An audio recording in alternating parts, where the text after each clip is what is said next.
UD's renewed brand purpose and also how this comes to life, please join me in welcoming UD's Chief Marketing Officer, Mike Magpili. A round of applause for him, please.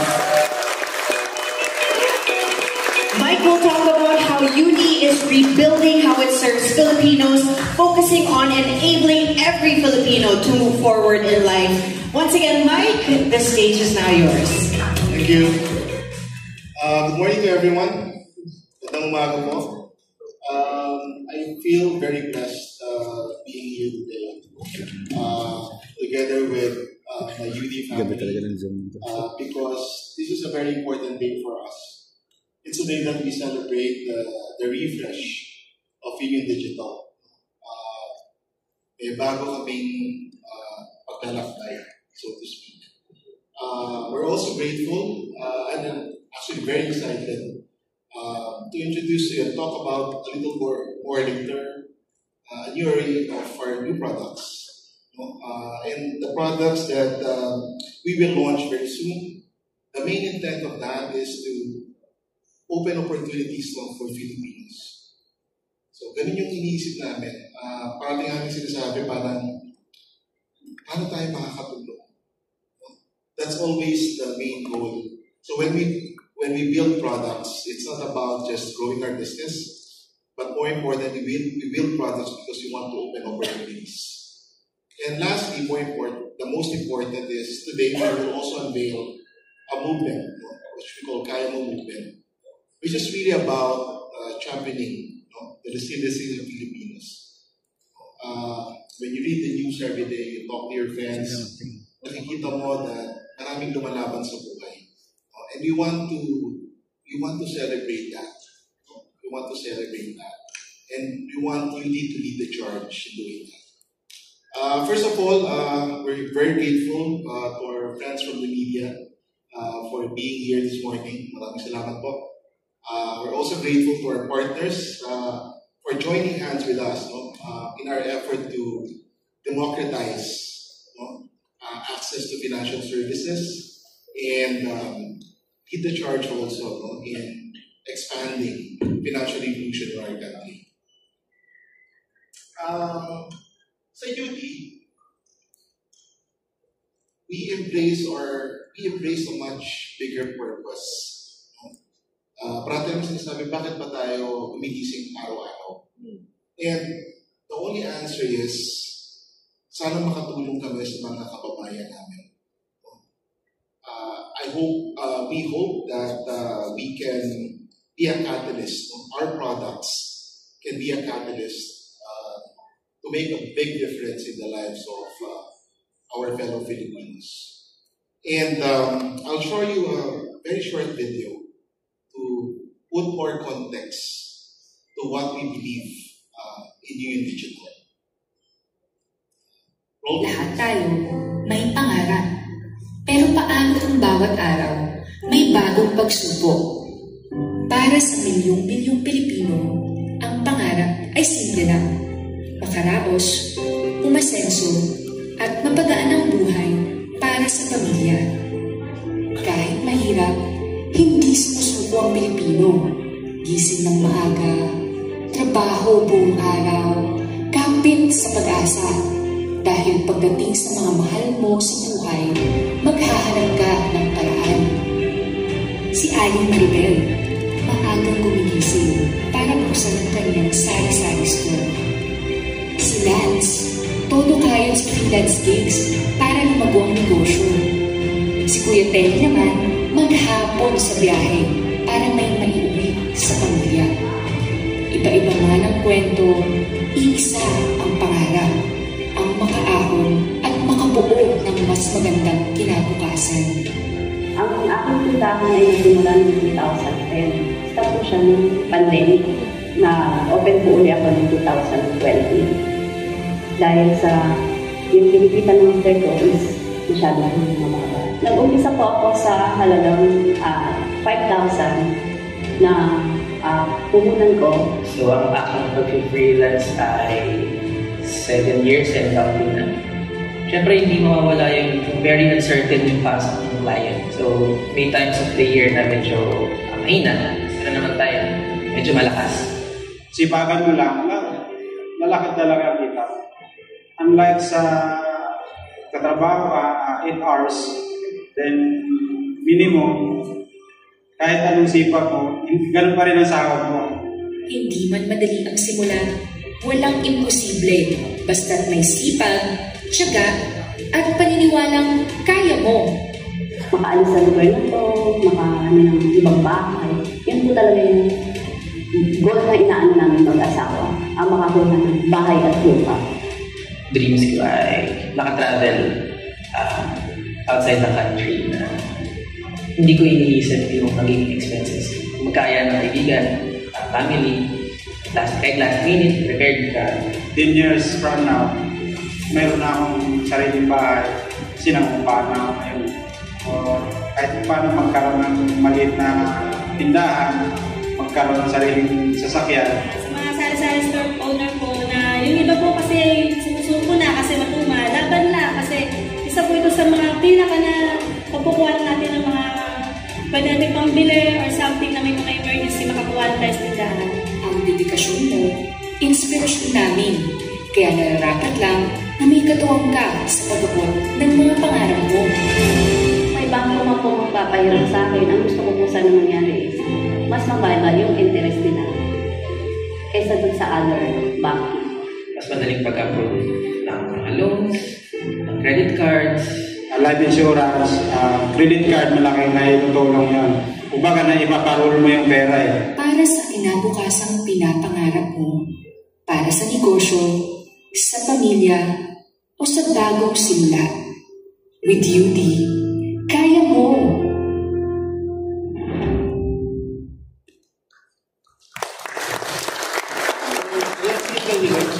Ito yung dahilan kung bakit kami gumigising araw-araw.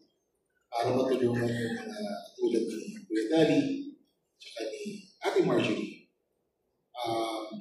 We want UD to be an enabler so that our fellow Filipinos can overcome the daily challenges, and more importantly, so that they can continue pursuing their dreams of having a better life, not just for themselves, but for their families also. This morning, we're fortunate, kasama po natin si Sir Dali at saka si Ma'am Marjorie. Sir Dali, si Ma'am Marjorie po, siya po yung nanalo dun sa Hakot pa Premyo ng Happy Noel. Ma'am, naubos mo na ba yung paninda mo? Yung mga nahakot natin, naubos mo na? Naubos na rin naman po. Nabaikot ko po siya sa tindahan. Bilang sari-sari store owner, ano yung daily na challenges na na-experience? And how do you overcome that? Daily challenging po sir, yung talagang magtinda. Sa araw-araw na doon po kasi kami kumukuha din ng araw-araw, usually hindi naman sa pang-araw-araw. Mapaikot ko siya, para kung sakali po na meron po kami mabili or gusto po namin ma-achieve, may ipon po ako, may makukuha po ako sa pagtitinda ko po. Pero maganda yung sinabi mo, ano? Parang maski mahirap yung buhay. Opo, kasi laban lang talaga. Kasi marami po talaga po ako ng kapwa sari-sari store owner na umabagsak po talaga dahil usually doon nila kinukuha lahat. Kumbaga sa akin, bilang sari-sari store owner, discard ko na lang po kung paano ko siya papaikutin at matatagin ng tindahan ko po. Yung matagal pa sana, kasi 4 years na po ako ng sari-sari store. Baka gusto kong kwento sa kanila kasi very interesting yung kinuwento mo sa akin, discard mo. Baka at least ma-share mo sa kanila yung discard yung ginagawa mo kung paano mo minamanage yung daily budget. Ay, yung discarte ko kasi share ko po kay Sir Mike. Sa araw-araw po na kinikita ko, usually po kasi isang araw, kung mabenta po talaga yung paninda ko, may mga nagiinom, usually gano'n po kasi talaga sa mga talaga alak. Pag may mga okasyon po, pag malabot po ako ng 10,000 a day, or minsan po mababa na po yung 5,000, maliit lang po talaga, promise, maliit lang po yung tindahan ko. Alos po kasi sa lugar po namin is nung po talaga nabilis tindahan ko. give and take po ako sa customer. Kumbaga, ito po yung nahakot ko po dito. Nag-share po ako sa kanila. Yung ultimo shampoo, nakuha ko, downy. Sinare ko po sa lahat ng customer ko. Kapit-bahay ko po. Kasi sabi nila, mas mahal naman yung bike sa'yo.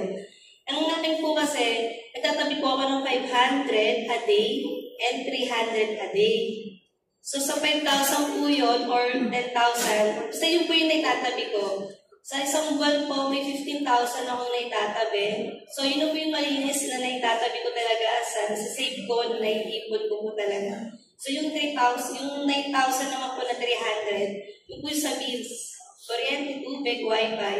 So yung sinasahod po ng asawa ko is malinis na lang po na pangkain namin. Yun na yung daily namin na budget. Kung bagay sa tindahan, siguro nagsimula po ako, ano po kasi yun, nagsimula po ako 2020. Sa loob ng 4 months to 3 months, nabawi ko po yung pinuuna ko dahil sa diskarte lang po ng ginawa.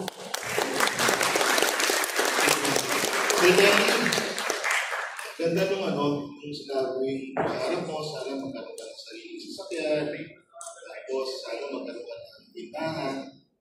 Ano yung ginagawa mo ngayon bilang preparation para ma-achieve yung dream mo? Ang ginagawa ko, set aside, baga hinahati-hati mo yung kita. Meron ka na talagang nakaset na amount para sa gastusin ng family mo. Tapos mag-i-extend ka ng oras para makasave. Yung para talaga sa akin na hindi alam ng misis mo. Kasi kung malalaman ni misis mo na kailangan nakatabi na para sa savings. Para for the future. Kailangan isigretin mo sa sarili mo na mayroon kang sinisave para for the emergency at saka sa savings mo sa future ng mga plano mo sa buhay. Lalo na sa ngayon, meron ng baga kung hanggang halimbawa 10 o'clock or ang kita mo na 8 o'clock na-achieve mo na yung goals mo na kita. Alam mo pa sobrang mga kalating oras o isang oras para makasave ka ulit pang savings para sa mga plano mo sa buhay. Kasi kung mag-stay put ka lang doon sa kita mo, wala kang extra income, wala kang mas save. So ang sekreto kung bakit kung mayroon kang extra income, mag-extra income ka. Kung mayroon extra income na kinikita, kumikita ka, extra income lang yun, mananatili ka pa rin doon sa usual mo nakita. Kailangan, araw-araw mo kasi yung nakita, kailangan meron kang mapa-roll sa buong araw. So, kailangan, pag mayroong extra kita, wag kang umalis doon sa regular na kita mo para meron kang pang savings para sa mga plano mo sa ma-achieve mo yung goals mo na after 10 years or siguro kung hindi man maabot mo yung goals, at least may lapis mo lapis. Alam niyo po, bilib ako sa kasipagan ni Sir Danny. Kinukwento niya sa akin, as early as 5 a.m., bumibiyahe na siya. Tapos natatapos yung biyahe niya ng 11 ng gabi. So, di ba? And ginagawa niya yun araw-araw. Kasi kinalinggo, kinuwento niya sa akin, paglinggo at least mabawi lang yung boundary. So, iba talaga. No? Iba yung pag meron kang gustong gawin, di ba? Inspirado ka sa ginagawa, gagawin mo talaga. So, ano yung mga challenges naman na na-experience mo on a daily basis? Kasi kinuwento mo sa akin, di ba? Mula 5 a.m. hanggang 11 p.m., swerte na nakapagsubi ka ng 1.5, no? Pagkatapos mo i-manage yung boundary, yung gas. Ang problema talaga sa yung traffic. Yan yung challenges na kailangan mong sungin sa araw-araw. Traffic, tapos yung inaantok ka Kasi ilang oras lang ang biyahe mo. So, kailangan mo pahinga. Kailangan din ang katawan natin yung pahinga. So yun lang. Ang nagbibigay lang ng lakas ng loob sa akin para tuloy-tuloy lang sa araw-araw. I-enjoy mo lang yung araw-araw na pamumuhay mo kasi yun yung binigay ng Diyos sa atin. So, i-enjoy natin kung ano yung binigay sa atin. Hindi natin alam yung darating kinabukasan. So, kung ano yung nandyan, yun yung i-enjoy. Maraming salamat po, Sir Terry and Ma'am Marjorie. Please, another big round of applause. Makabayaran natin. And sa Union Digital po, meron kami tinatawag na prosperity journey. Ito yung roadmap namin nung binubuo namin yung mga produkto namin. And, we want our products to be very purposive. May dahilan kung bakit namin binuo, may dahilan kung bakit namin ino-offer yung produkto na yun.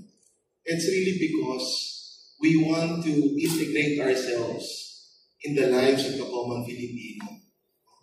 Gusto namin nakalubog kami sa buhay nila. That's why even the products that we create, which I will talk about a little bit later, are integrated on what they really need. From loans to deposit up to the insurance.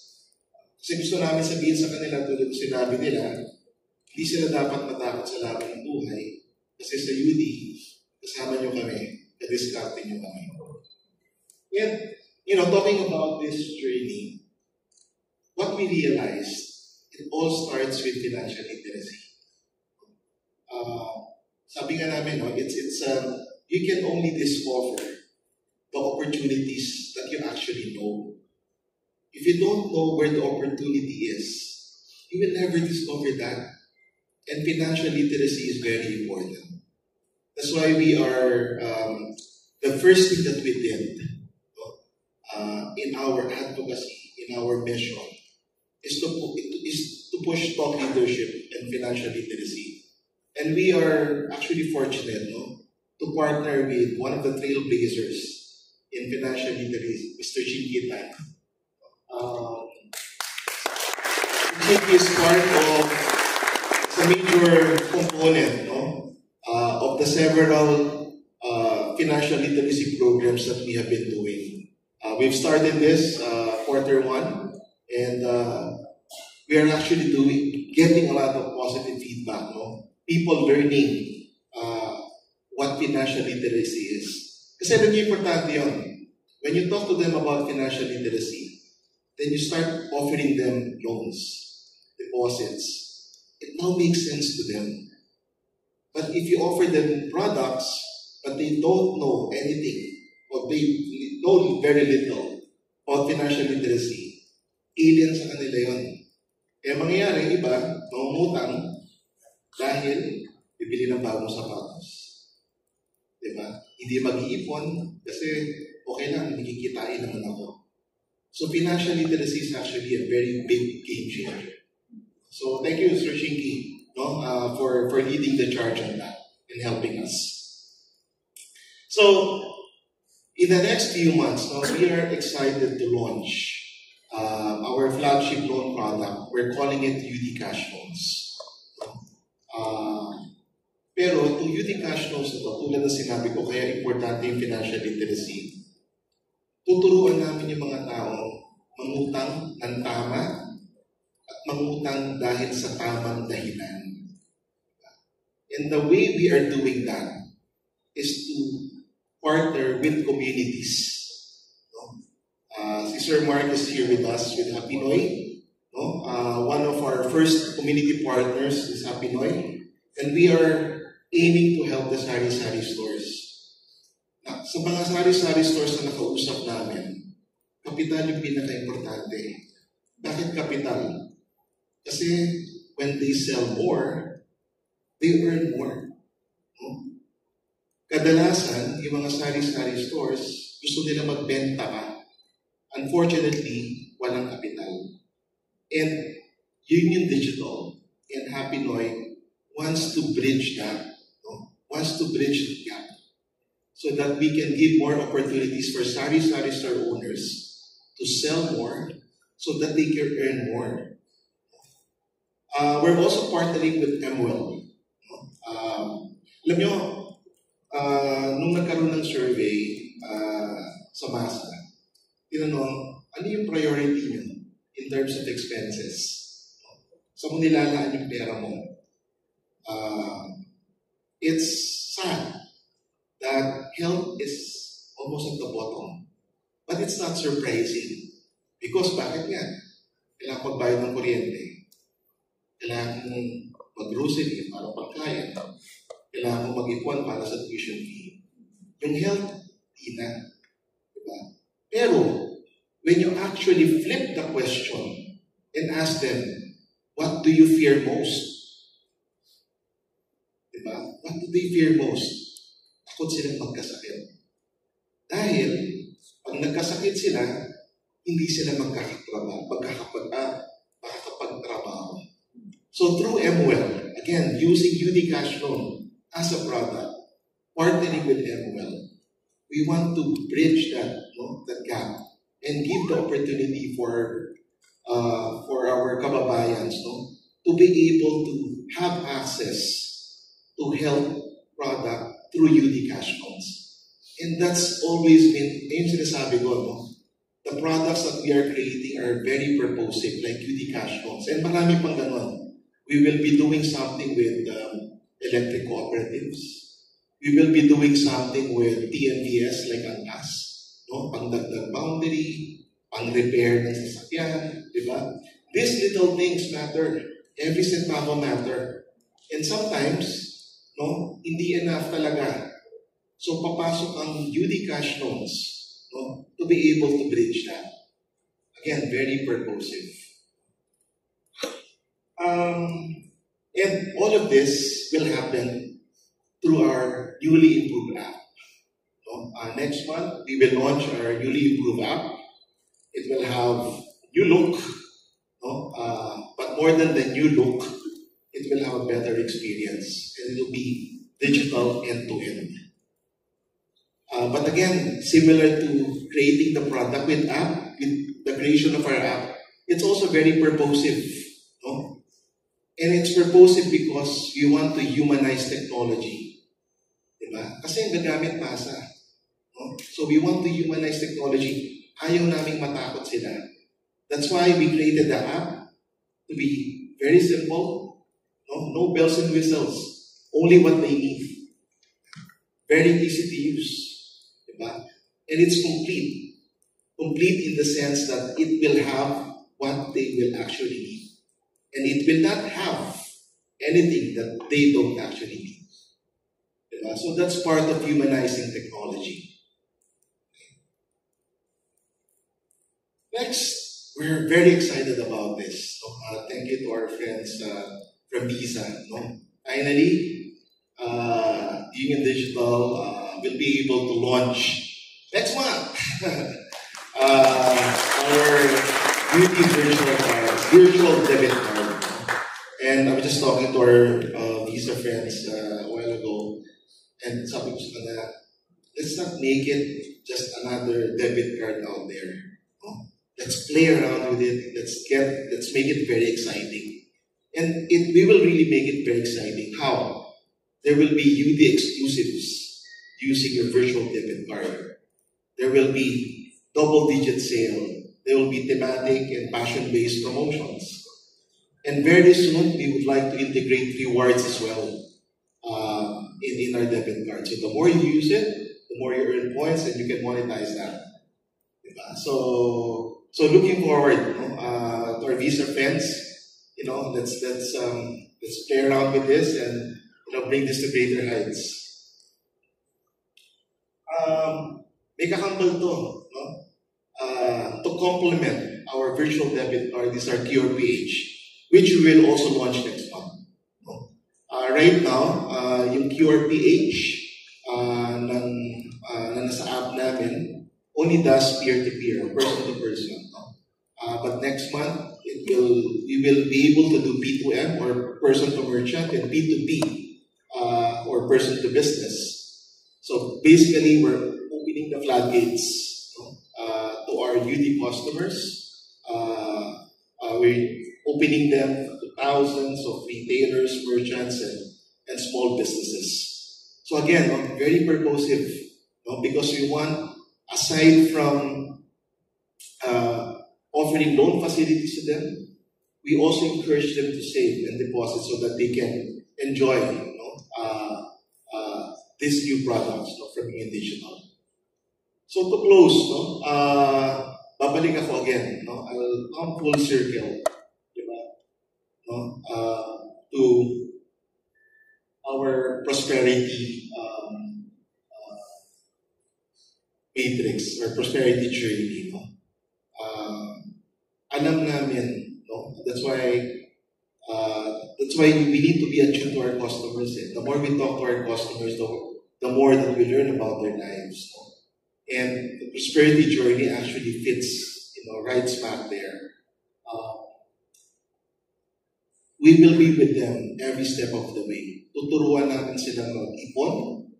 And to borrow Mr. Chingy's term, gusto namin silang maging iponaryo. Tuturuan namin silang mag-ipon. Tuturuan namin silang mangutang. Pero mangutang sa tamang paraan at mangutang na may tamang dahilan. Very purposive. Because, again, every day in, day out, this is what we do in the office. We always talk about how can we help? How can we help? And we want to tell the Kuya Delis and the Ate Marjories of the Philippines, huwag ka matakot sa laban ng buhay. Because every step of the way, kasama mo ang Union Digital. Maraming salamat.